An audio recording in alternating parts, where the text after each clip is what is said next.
इस कार्यक्रम के पुण्यार्जक हैं पिताजी श्री सतीश जैन, माता स्वर्गीय अनीता जैन, राहुल जैन, शालिनी जैन, गौरव जैन, श्वेता जैन, वैभव जैन, ऋतिका जैन, स्वस्ति जैन, पीहू जैन, उन्नति जैन, रम्यक जैन, शाश्वत जैन, शुचि जैन, संभव जैन, जैन मिलन विहार, मुजफ्फरनगर, उत्तर प्रदेश। फर्म सुधा सागर ट्रांसपोर्ट कंपनी।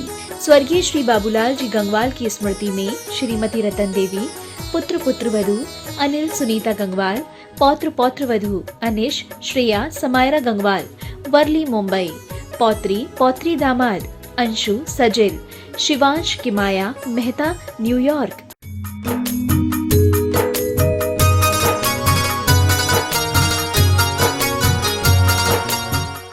आप सभी को विदित है पूज्य गुरुदेव के चरण अभी अमरकंटक की ओर बढ़ रहे हैं, जहां पर 25 मार्च से 2 अप्रैल तक पूज्य गुरुदेव के सत्संग सानिध्य में श्री मज्जनंद पंचकणक महामहोत्सव होना तय हुआ है, जहां पर 24,000 किलो भगवान आदिनाथ की प्रतिमा, जिसका पंचकल्याण गुरुदेव के सानिध्य में होगा। वहीं पर 12 मंजिली सहस्त्रकूट जिनालय, जिसके अंदर 1008 जिनबे में प्रतिमाएँ रखी जाना है, उनका पंचकल्याणक भी गुरुदेव के सानिध्य में संपन्न होगा। लगभग 700 प्रतिमाओं के नाम अभी यहाँ तक पहुँच चुके हैं। अगर किसी के मन में भावना है, आप चाहते हैं आपके परिवार की ओर से सहस्त्रकूट जिनालय में एक प्रतिमा विराजमान कराई जाए, 2,51,000 रुपये की दान राशि के माध्यम से अपना नाम अभी लिखा दें। 10-12 दिन अभी शेष हैं। यह सौभाग्य उन्हीं लोगों को मिलना है जो अमरकंटक के आसपास के लोग हैं। डिंडोरी, चिरमिरी, मनेंद्रगढ़, बुढ़ार, शहडोल, पेंड्रा, कोतमा, जहाँ के भी लोग हैं, आप अपना नाम लिखा कर पुण्य लाभ प्राप्त कर सकते हैं। इसके अलावा जिस वेदी पर भगवान विराजमान होंगे, सहस्त्रकूट जिनालय में जो भगवान रखे जाने हैं, जिस वेदी पर विराजमान होंगे, 51,000 रुपये की दान राशि के माध्यम से उस वेदी में भी अपना नाम लिखा करके पुण्य लाभ अर्जित कर सकते हैं। जो अष्ट प्रातिहारी भगवान को लगते हैं, छत्र, चमर, भामंडल आदि, 51,000 रुपये की दान राशि के माध्यम से आप भगवान को अष्ट प्रातिहार में अपना नाम लिखा करके पुण्य लाभ अर्जित कर सकते हैं। इसके अलावा पूज्य गुरुदेव का आशीर्वाद अभी सुबह सुबह मिला। अमरकंटक में अभी कोई भी भोजनशाला, जो बाहर के यात्री आते हैं उनको कोई भी भोजनशाला भी वहाँ पर प्रारंभ नहीं की गई थी, लोग परेशान होते थे। इसके अलावा जो व्रती लोग आते थे उनके लिए व्रती भोजनशाला की व्यवस्था भी वहाँ पर नहीं थी। पूज्य गुरुदेव ने आशीर्वाद दिया, 365 दिन के आप 365 लोगों को तैयार कर लें। एक दिन की दान राशि 51,000 रुपये रखी गई है। अगर आप 51,000 रुपये की दान राशि एक दिन का देते हैं तो आपके परिवार की ओर से जो अमरकंटक व्रती आएंगे, व्रती वहाँ पर रह रहे हैं, उनको निःशुल्क भोजन कराया जाएगा। साथ ही साथ बाहर के जो यात्री वहाँ पर आते हैं उनको भी निःशुल्क आपके परिवार की ओर से भोजन आदि की, शुद्ध भोजन आदि की व्यवस्था की जाएगी। आपसे निवेदन है, जो भी लोग इसको देख रहे हैं, शीघ्र से शीघ्र अमरकंटक में अपना नाम लिखा करके 365 दिन के 365 नाम अभी हमें चाहिए हैं। अभी श्री विनोद कुमार जी कोयला 10 दिन का उन्होंने अपना बोला हुआ है, उनके बेटे ने 10 दिन का बोला हुआ है, उनके एक बेटे ने 10 दिन का बोला हुआ है, और भी अभी जब पूज्य गुरुदेव यहाँ पर विराजमान हो जाएंगे, आपके सामने जिन जिन लोगों ने बोला है सबके नाम की लिस्ट दी जाएगी। जय भगवान आचार्य, जय बोलो आचार्य विद्यासागर जी महामुनि राज की जय।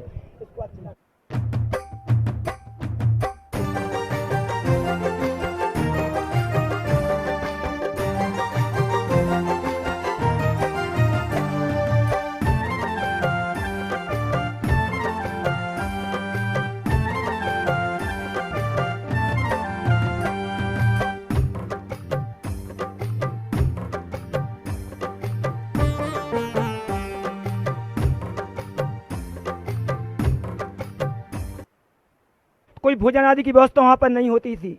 आज परम पूज्य आचार्य भगवान श्री ने आशीर्वाद दिया है वहाँ पर पायस पूर्णा का।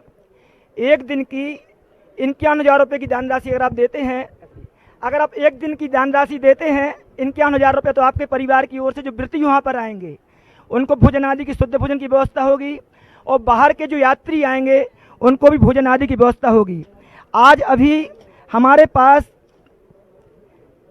10 दिन की भोजन की व्यवस्था श्री विनोद जी, रंजना जी, कोयला परिवार बिलासपुर, 5 लाख रुपये की दान राशि इनके परिवार की ओर से। 10 दिन की भोजन की व्यवस्था श्री विशाल जी, रेसू, कोयला परिवार, 10 दिन की भोजन की व्यवस्था 5 लाख रुपया श्री व्यक्ति अंकिता खंड, क्या बोलते हैं, क्या लिखा है, हाँ, अंकिता जैन, इनके परिवार की ओर से। और 2 दिन की व्यवस्था श्री सुरेश चंद जी भोपाल, राजेश जैन, 2 दिन की व्यवस्था 1,02,000 रुपया। श्री मिट्ठन लाल जी जैन कोयला परिवार 51,000 रुपये की दान राशि की व्यवस्था इनके परिवार की ओर से। 51,000 रुपये की दान राशि डॉक्टर सुनील जैन डिंडोरी 1 दिन की भोजन की व्यवस्था इनके परिवार की ओर से। आनंद कुमार जी डिंडोरी 1 दिन की व्यवस्था इनके परिवार की ओर से की गई है। और किसी के मन में भावना है तो अपना नाम लिखा करके पुण्य लाभ अर्जित कर सकते हैं। आज का पाठ प्रक्षण करने का अवसर प्राप्त हुआ है बाल ब्रह्मचारिणी परी दीदी देवेंद्र काला दुर्ग। आप आ जाएं, पूज्य गुरुदेव के पाठ प्रक्षण करने का अवसर प्राप्त करें। 3 या 4 लोग आ जाएं। बिना 16 वाले कोई ना है, बिना 16 वाले कोई नहीं। चलो, इन्हीं के परिवार को आज शास्त्र भेंट करने का अवसर भी प्राप्त हुआ है। दीदी आ जाएं, हाँ आ जाएं, शास्त्र भेंट कर लें। अच्छा जी, बस पूजन बस। अब 16 वाले साइड रहें सब लोग।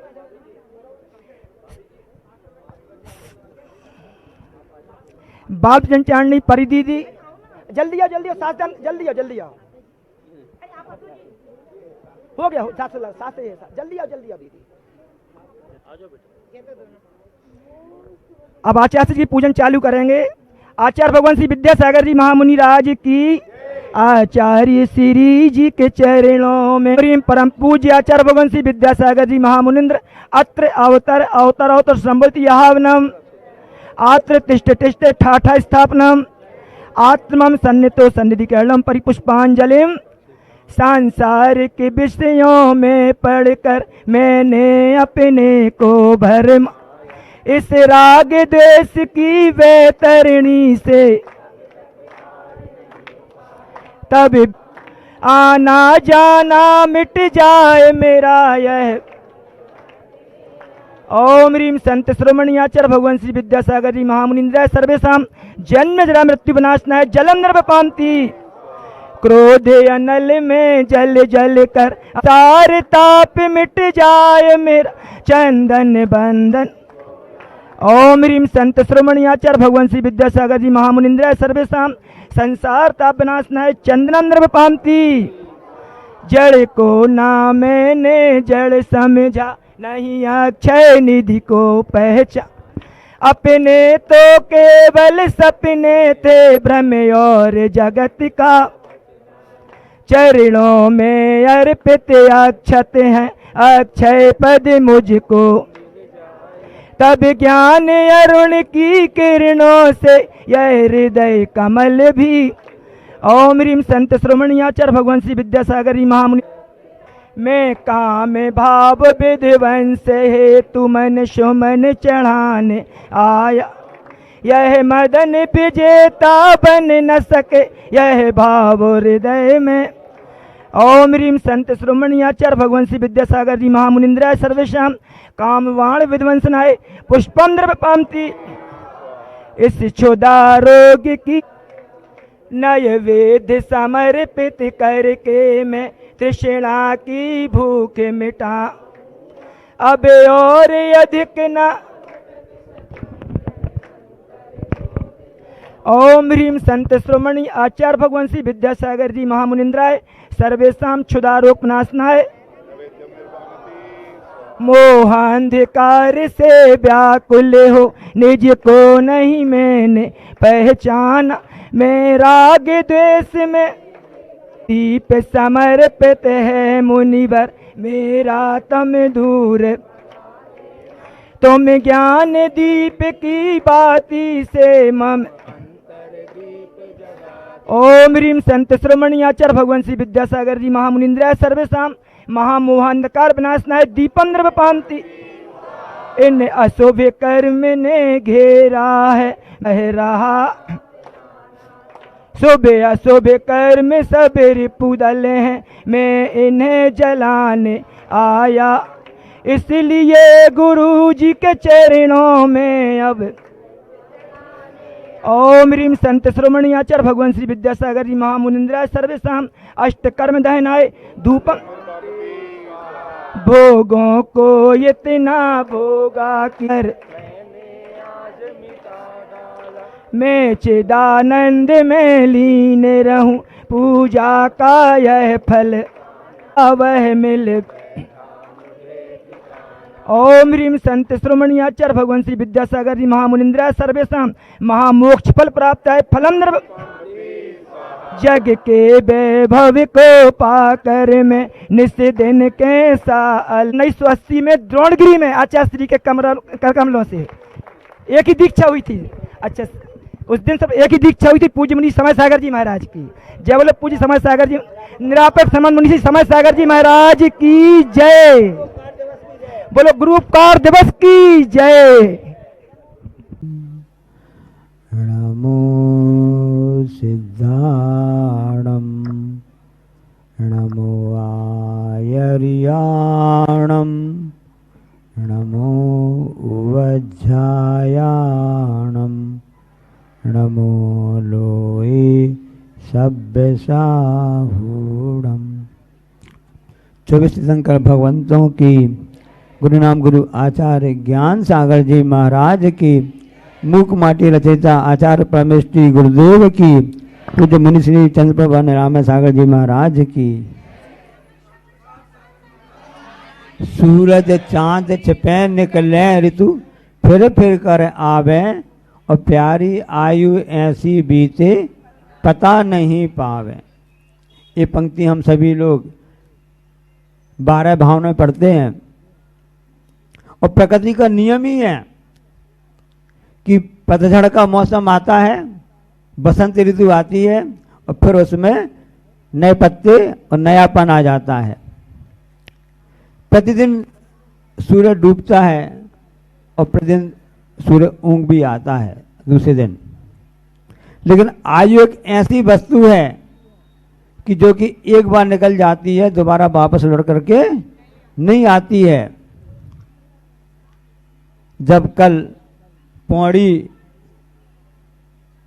से बिहार हुआ शाम के समय, हम सब ने देखा होगा एक बहुत 100-200 साल पुराना पीपल का वृक्ष था, आपने नजर पड़ी होगी, बहुत बड़ा वृक्ष था। उस वृक्ष में नए नए पत्ते आ गए थे, सुआपंखी रंग के, हरे रंग के सुआपंखी रंग के, एकदम नीट एंड क्लीन, एकदम साफ सुथरे, बहुत अच्छे आ रहे थे। ऐसा लगता था उस वृक्ष ने नई चादर ओढ़ के रखी हो, एकदम नया दिख रहा था। प्रकृति में नवीनीकरण चल रहा है।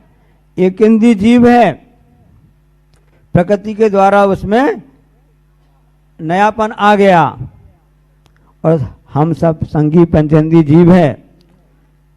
हम कृत्रिम रूप से नयापन लाना चाहते हैं, चाहे बाईपास सर्जरी हो अथवा कोई भी और भी कोई प्रकार हो सकते हो, तो इनके द्वारा हम नयापन लेना चाहते हैं, लेकिन इसमें ऐसा नयापन नहीं आता है। समय आने पर सबका शरीर तो अपने आप मुरझाने लगता है, झुर्रियाँ पड़ने लगती हैं। ये प्रकृति का है। प्रकृति में जो एक इंद्रिय आदि जीते हैं उन सब में नयापन आ रहा है, क्योंकि वे प्रकृति में जीते हैं, प्रकृति के हिसाब से ही वो रहते हैं, नेचुरल रहते हैं। क्योंकि उस वृक्ष ने तपस्या की है, गर्मी को झेला है, ठंडी को झेला है, पानी की बूंदों को उसने अपने ऊपर सहन किया है। इसलिए आचार्य महाराज जी ने ये पंक्तियां लिखी ना, आपने पढ़ी भी होंगी ना। तन मिला तुम तब करो, करो कर्म का नाश, रवि से भी तेज है तुम में दिव्य प्रकाश। तन जो मिला है, उस वृक्ष ने तपस्या की, भलाई उसने परासित की, वो बात अलग है, लेकिन उसने उस प्रकृति के रूप में जिया, इसलिए नवीनीकरण को उसने प्राप्त किया। इस संगी पंचेंद्रिय होकर के 13 मनुष्य जो होते हैं एक कृत्रिम रूप में प्राप्त करना चाहते हैं, उस सत्य को प्राप्त, उस वस्तु स्वरूप को प्राप्त नहीं कर पाते हैं। तो वहां पर इसलिए साधु संत के लिए कहा गया है कि तपस्या करो। उपदेश दिया गुरु महाराज ने कि आपके लिए तन मिला है तो उसके लिए आप तपस्या करो, क्योंकि तपस्या के द्वारा ही कर्म की हानि, कर्म का नाश होता है। और जब कर्म नाश हो जाते हैं तो अपने आप दिव्य प्रकाश उत्पन्न हो सकता है, होता है। रवि शशि, रवि यानी सूर्य होता है, शशि यानी चंद्रमा होता है, इनमें जितना प्रकाश है उससे भी प्रकाश आप हो सकता है। इसलिए हम सब कहते हैं ना, केवल ज्ञान ज्योति की जय हो। ज्ञान को ज्योति का प्रतीक बनाया गया है कि जिस प्रकार से ज्योति में प्रकाश होता है, उसी प्रकार से ज्ञान में ऐसा प्रकाश होता है जिसमें सब कुछ प्रकट होने लगता, दिखने लगता है। केवल ज्ञान एक ऐसी वस्तु होती है जिसमें संसार के सभी चार अचल तीनों लोक के जितने भी वस्तु हैं सब उसमें दिखाई देने लगते हैं, उसमें प्रतिभाषित होने लगते हैं। ऐसा वह प्रकाश है। ऐसे मनुष्य बस में ही ताकत और किसी में नहीं है। इतनी दुर्लभता से मनुष्य जन्म प्राप्त हुआ है और इसको हम किस तरह से विषय कषायों में नष्ट करते जा रहे हैं उसका एहसास नहीं है। परीक्षा का समय चल रहा है, पेड़ परीक्षा देता है, तब कहीं जाकर के उसने नवीकरण को प्राप्त किया है। और मार्च का महीना परीक्षा का कहलाता है, चाहे पहली कक्षा हो, 12वीं कक्षा हो या कॉलेज की हो और सीए हो, जो भी परीक्षा होती हैं चल रही होती हैं, प्रारंभ होने वाली मार्च की परीक्षा का समय होता है। हम सबके साथ परीक्षा ही चल रही है। पूरे तीनों लोग तो परीक्षा भवन है, एग्जामिनेशन हॉल है। कैसे हॉल है समझ में नहीं आया, हम आपको समझाते हैं। ये पूरा 3 लोग है वो परीक्षा भवन है। उत्तर, हम सबका जीवन तो उत्तर पुस्तिका के समान है। प्रश्न पत्र बांटा जा चुका है, सबको प्रश्न पत्र मिल चुका है। अब हम सबको उसमें उसके उत्तर लिखना है। तब करो करो कर्म का नाश, ये मुख्य इसमें है। अब किस प्रकार से किया जावे। परीक्षा चालू हो गई है, 1 घंटा हो गया, 1 घंटा हो गया, घंटी बज गई। जैसे कि ट्रेन आती है ना स्टेशन में, पहली घंटी बजी, ट्रेन आने वाली है, फिर दूसरी घंटी बजी, पास में आ गई है, लाख हो गई है, तीसरी घंटी बजती है कि स्टेशन पर अब पहुंचने वाली है। इसी प्रकार से आज कौन सी तारीख है, 12, 1 और 2 3 लोग की बात चल रही है और 3 घंटे की बात चल रही है। हम आपको रहस्य बता रहे हैं। पहला घंटा बज गया, कुछ भी नहीं लग पाए। ये कैसे हो गया। उत्तर पुस्तिका मिली हमको और खाली की खाली कुछ भी नहीं लग पाए। मेरा जीवन कोरा कागज कोरा ही, क्योंकि पहला घंटा जब तक बच पाए, 1 घंटा निकला, वो पहला घंटा किसका था, बचपन का था। बालपने में ज्ञान न लहो। अब वो पहला घंटा निकल गया और हमारा कागज उत्तर पुस्तिका ना आंसर शीट कोरी रह गई, ज्ञान नहीं था। हम कहते कि 8 साल के हो गए, 10 साल के हो गए। यहाँ तक कि कई बार ऐसा होता है कि पिताजी बच्चे को, बेटे को डांटते हैं, बुजुर्ग पिताजी हो गए कि तुम बेटे के बाप भी बन गए हो तभी तुमको अकल नहीं आई। तो वो बेटा कहता है, जिसके बच्चे भी हो चुके हैं, कि पिताजी सामने तो हम बेटे ही रहेंगे, बचपना अभी तक तो बचपना गया नहीं, अब तो समझदारी होना चाहिए। तुम्हारी पत्नी भी आ गई, बेटे भी हो गए, सब बड़े बड़े हो गए हो। नहीं नहीं पिताजी, मैं तो आपको सामने बेटा हूँ, बचपना हूँ। तो ऐसा लंबा समय निकल गया बचपना में कि बालपने में ज्ञान ना लहो। ऐसा हम सबका 1 घंटा ऐसे ही निकल गया। ऐसा अनादिकाल से निकलता जा रहा है। क्योंकि परीक्षा आप दो, फेल हो या पास हो। यदि आप फेल हो गए तो उसी कक्षा में पढ़ना पड़ेगा और पास हो गए तो अगली कक्षा में जाना पड़ा। तो हम 84 गतियों में, 84 लाख है ना जितनी गतियां हैं योनिया में, हम घूमते घूमते परीक्षा पेपर उसमें अपियर तो हो रहे हैं, परीक्षा में शामिल तो हो रहे हैं, हर बार फॉर्म भी भर रहे हैं और पूरी फीस भी जमा कर रहे हैं, लेकिन हम उसमें पूरा सही ढंग से उत्तर नहीं लिख पा रहे हैं। हम अगली कक्षा में नहीं जा पा रहे हैं, तो हमारा वही स्थान वहीं का वहीं रह गया है। अब दूसरा घंटा भी बजने वाला है, बज ही गया दूसरा घंटा। जवानी जिसको कहते हैं, जवानी कहते हैं ना, इसके लिए कहा गया ना, तरुण समय तरुणी न कहो। हम उस समय हमारे पित्ते इतना बढ़ रहा था, हमको संसार की उठा बढ़क दिख रही थी, अपने स्वयं का अंदर का अनुभव ध्यान में नहीं आ रहा था कि हमारे अंदर क्या है, मेरा स्वरूप क्या है, मुझको कहाँ जाना है, मेरा लक्ष्य क्या है, इसको भूल गए। काफी हमारी जो थी पेज कोरा का कोरा रह गया। दूसरा घंटा भी बज गया। अब तीसरा घंटा अंतिम घंटा है, इसके बाद तो आपकी कॉपी छुड़ा ली जाएगी। क्या आप फेल होना चाहते हो क्या? कोई व्यक्ति फेल नहीं होना चाहता है, लिखना भी नहीं चाहता है। और आजकल तो मोबाइल का जमाना आ गया है, क्या बताएं कि लिखना पढ़ना तो छूट, राइटिंग वाला काम तो बंद ही हो गया है। सुनो देखो, जब परीक्षा में प्रश्न का उत्तर तो आता है, लिखने की प्रैक्टिस नहीं है, अभ्यास नहीं है। बिना अभ्यास के कुछ भी नहीं होता है। इसलिए बच्चों को कहना चाहते हैं, आज रविवार का दिन है, छुट्टी का दिन है, सभी जगह से यहाँ पर लोग आए हैं गुरुदेव के दर्शन करने, उनकी वाणी सुनने, उनके दर्शन करके करो कर्म की हानि। आप भी तपस्या करके आए हैं, इतनी चल करके आए हैं, रात भर चले हैं, इतनी गर्मी में आप सहन कर रहे हैं। महाराज जी हम भी तपस्या कर रहे हैं, हाँ ठीक, अच्छी भावना है, क्योंकि देव शास्त्र की भक्ति हमारे कर्म का नाश का कारण बनती है। गुरु की आराधना ही हमारे कर्म को नष्ट करके हमको आगे ले जाने वाली होती है। करो कर्म का नाश। आप भी तपस्या कर रहे हैं, तीसरा घंटा बजने वाला है, और उसके पहले हम जाग जाएं, समझ जाएं कि हमारी कापी कोरी न रह जाए। और इस समय तो आचार्य महाराज जी ने अच्छी कृपा कर दिया, आशीर्वाद दे दिया कि तीसरा घंटा बजने वाला है, इसमें कुछ लिख लो। आपको गोल्डन चांस दे दिया है, अमरकंटक पहुंच जाओ, पंच कल्याण प्रतिष्ठा में पहुंच जाओ, इंद्रनाड़ी बन जाओ और अपनी कापी में कुछ आपने लिख करके पास हो जाओ। कितना बढ़िया चांस दे दिया है। हाँ, श्री जी विराजमान करके पुण्य लाभ ले लो। कितना बड़ा अनुष्ठान आपके लिए दिया है कि ताकि कितने कृपालु होते हैं गुरु महाराज। कई सालों से कह रहे थे कमेटी वाले की वहाँ पूरा कंप्लीट तैयार हुआ है, अच्छा से आप पहुंच जाइए, आशीर्वाद देने कृपा करें। और जब चंद्रगिरी से बिहार हुआ तो हम सब पर कृपा हुई गुरुदेव को कि तीसरा घंटा बजने वाला है बुढ़ापे का, इनकी काफी अभी तक कोरी है, कभी कुछ लिख तो लें। करुणावान होते हैं आचार्यों की वाणी करुणावान होती है, क्योंकि बिना करुणा कुछ भी नहीं होता है। प्रभु की दिव्य ध्वनि भी खिलती है, सिर्फ जीवों के कल्याण के लिए, हम सब भव्यों के पुण्य के कारण से ये सब प्रभु की वाणी खिलती है। हमारा पुण्य जागृत हुआ, यदि इसके बाद भी यदि हम सोते रहे तो सूर्य आके कुछ नहीं करेगा। सूर्य सबके घर में प्रतिदिन आता है, जागना तो खुद को पड़ेगा। सूरज जगाएगा आपको, सूरज तो आगे चले जाएंगे, ऐसे महान व्यक्तित्व आगे चले जाएंगे, हमको खुद जागना पड़ेगा।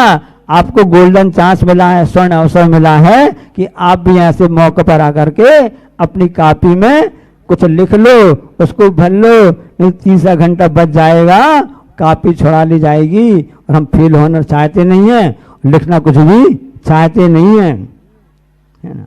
1 मिनट की फुर्सत नहीं है, काम ढीला भर का भी नहीं है हमारे पास, काम ढीला भर का भी नहीं है और फुर्सत 1 मिनट की नहीं है। ये तो बहानेबाजी है। इसलिए इन सब बहानों को छोड़ करके अपने कर्मों को कैसे बहाएं नर्मदा नदी के जल में, क्योंकि अमरकंटक जहाँ से नर्मदा नदी उद्गम स्थल कहलाता है, तो अपने कर्मों को बहाने का गोल्डन चांस मिला है। इसलिए बहानाबाजी को छोड़ करके अपने कर्मों को बहाने का प्रयास करो और तीसरे घंटे में अपना कुछ लिख के चले जाओ, ताकि हमारा यह जीवन सार्थक हो जावे और हम ऐसे गुरु के चरणों में आकर के उनकी भक्ति आराधना करके अपना कल्याण कर सकें।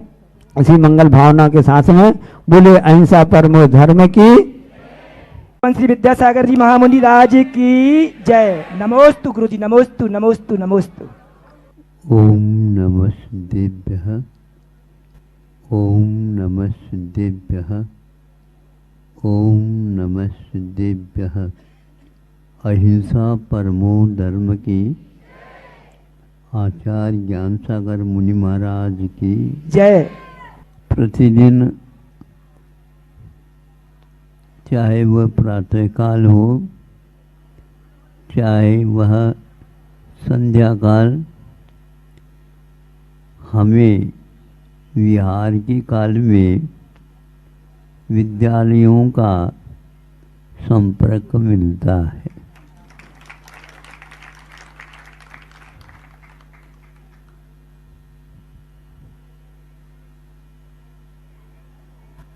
विद्यालय हमेशा हमेशा वीतराग रहते हैं। जहाँ पर शिक्षा दी जाती है जीवन की उन्नति की,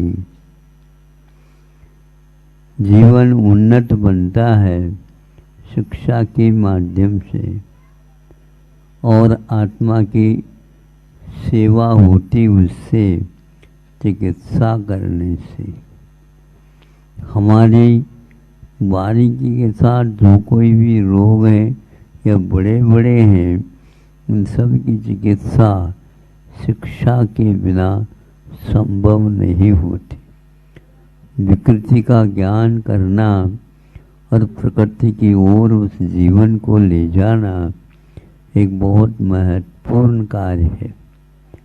कुछ लोग अपने जीवन को खाने पीने ऐश आराम करने के लिए निकाल लेते हैं, किंतु अगले जीवन के बारे में जब सोचते हैं, उनके लिए न एक पेपर है, न 2 पेपर है, न 3 पेपर है। वहाँ पर तो कुछ है ही नहीं।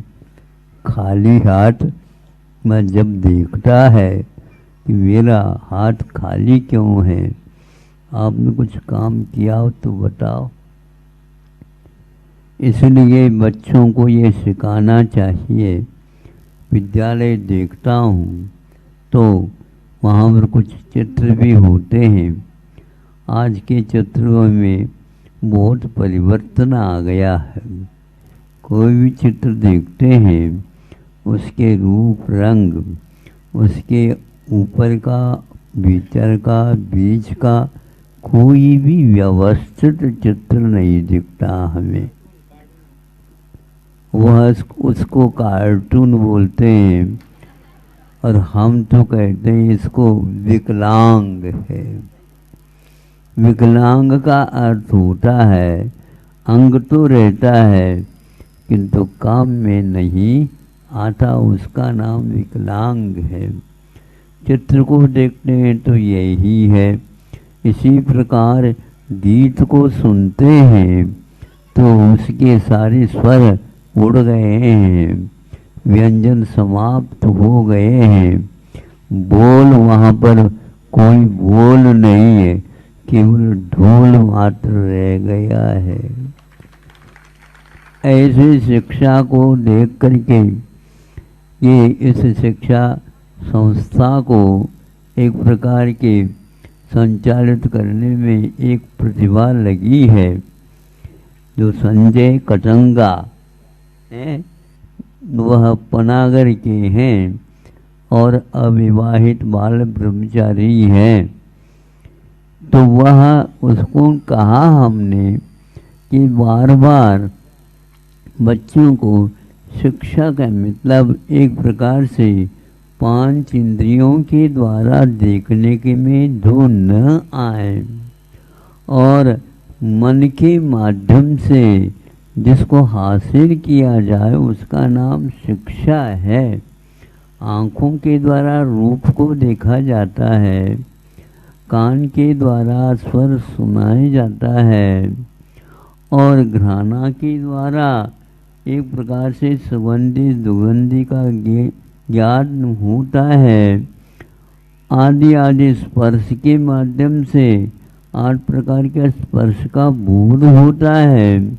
रसनेन्द्र के द्वारा भी इसी प्रकार का बोध होता है, किंतु शिक्षा के द्वारा क्या होता है, तो अंतर जगत में क्या क्या वैभव पड़ा है उसका बोध मात्र शिक्षा के माध्यम से होता है। शिक्षक और शिक्षिकाएं विद्यार्थियों को, छात्राओं को, छात्रों को यह रहस्य देते हैं। माता पिता छोटा से बड़ा कर दिया क्या, और कुछ नहीं, वो पौधा खड़ा हो गया, किंतु फूल करके जब आ जाता है तो उसका रहस्य खुलने लग जाता है। सूंघना रहस्य नहीं है, इसमें सुगंधि किसने डाली है। जीवन में शिक्षा के माध्यम से खुशबू आ जाती है। इसलिए इन सारे विद्यालयों को मैं देखता हूँ कि ये बहुत रहस्यपूर्ण है। वो एक विद्यालय में शाम के समय पर हम पहुँचे, प्रतिक्रमण किया और थोड़ी सी दीवार की ओर देखा। उन दीवारों के ऊपर बहुत सारे वाक्य लिखे गए हैं। उस पथिक की क्या परीक्षा, पथ में शूल न हो। उस पथिक की क्या परीक्षा, पथ में शूल न हो। उस नाविक की क्या परीक्षा, धारा प्रतिकूल न हो।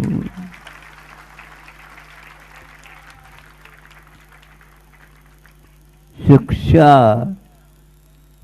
बड़ा अद्भुत है। ये क्या शिक्षा ले रहे हो? गुरुजी जो दे रहे हैं वो ले रहे हैं। आप अपने तरफ से कुछ नहीं, किंतु गुरु जो देते हैं वह एक प्रकार से जीवन के कठिनाई जो कोई भी जीवन में होती आती है उनको टक्कर देने की, उनको रोकने की अथवा उनको सहन करने की क्षमता देती है। उसका नाम गुरुओं के द्वारा दी हुई शिक्षा मानी जाती। इसलिए भारतीय संस्कृति के अनुसार यह इस विद्यालय का सर्वत्र नाम है। इस संस्था का सरस्वती है, शिशु मंदिर है। पालक का नहीं, बालक के मंदिर है।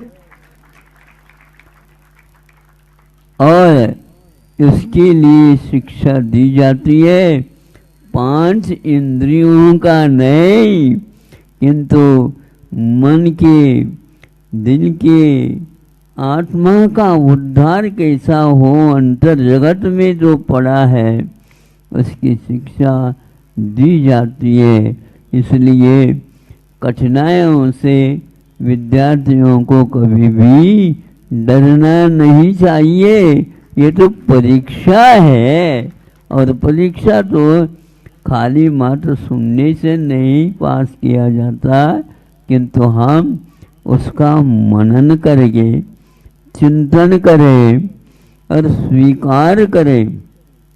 इसी प्रकार संस्कृत में ये बोध वाक्य मिलते हैं कि विद्यार्थी चेत